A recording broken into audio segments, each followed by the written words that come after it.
नमस्कार दोस्तों। लीजिए मैं हाजिर हूँ उसकी कहानी श्रृंखला की एक नई छोटी सी कहानी लेकर।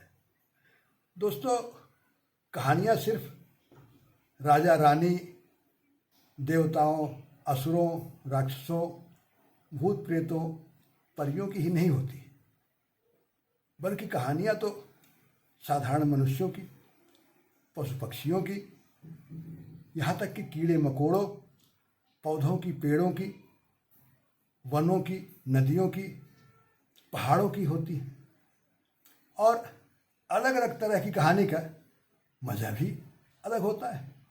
तभी तो कुछ लोगों को युद्ध वाली कहानियाँ, मार धाड़ की कहानियाँ अच्छी लगती हैं, तभी मार धाड़ वाली फिल्में खूब चलती हैं।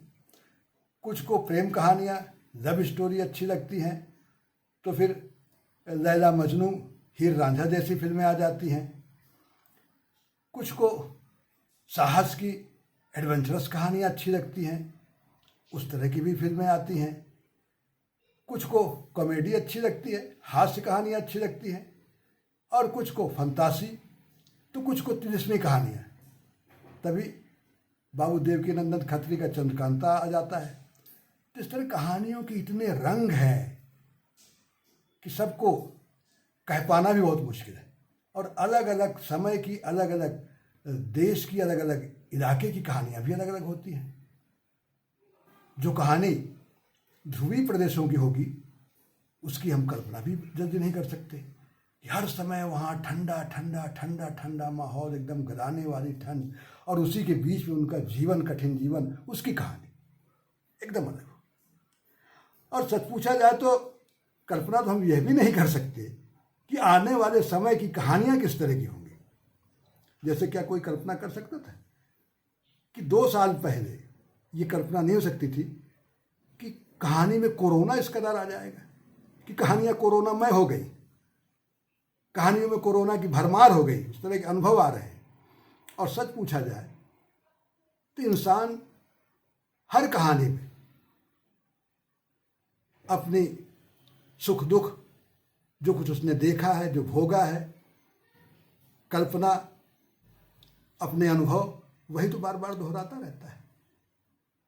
और इसीलिए अलग अलग तरह की कहानियाँ हमारे सामने आती हैं। तो फिर कहानी तो एक डिक्शनरी की भी हो सकती है। अब आपको कुछ अटपटा लगा होगा, बोरिंग कहानी, डिक्शनरी की भी कोई कहानी है क्या? लेकिन नहीं, डिक्शनरी की कहानी है। और ये एक छोटी सी कहानी मेरी एक बोलती डिक्शनरी की कहानी है। डिक्शनरी तो मैं बचपन से देख रहा हूँ और सुनता आया हूँ कि भाई विद्यार्थी के लिए डिक्शनरी बहुत ज़रूरी है। और हमको तो कहा जाता था कि भाई अगर अंग्रेजी अच्छी करनी है तो अंग्रेजी की डिक्शनरी लाओ और चाट डालो। मैंने किया भी है, 10-10, 15-15 शब्द रटना शुरू कर दिया। लेकिन ये उत्साह ज़्यादा दिन चल नहीं पाया। वजह क्या थी कि डिक्शनरी गूंगी थी, बोलती ही नहीं थी। और अगर बोलने वाली डिक्शनरी हो तो निश्चित तौर पे उससे ज़्यादा जुड़ाव होगा। ये बोलती डिक्शनरी जिसकी कहानी मैं लेकर आया हूँ, वो भी अचानक ही शुरू हुई। उसी तरह जैसे अचानक ही न्यूटन के सर पर जब सेब गिरा तो उसको पृथ्वी के गुरुत्वाकर्षण का आइडिया आ गया।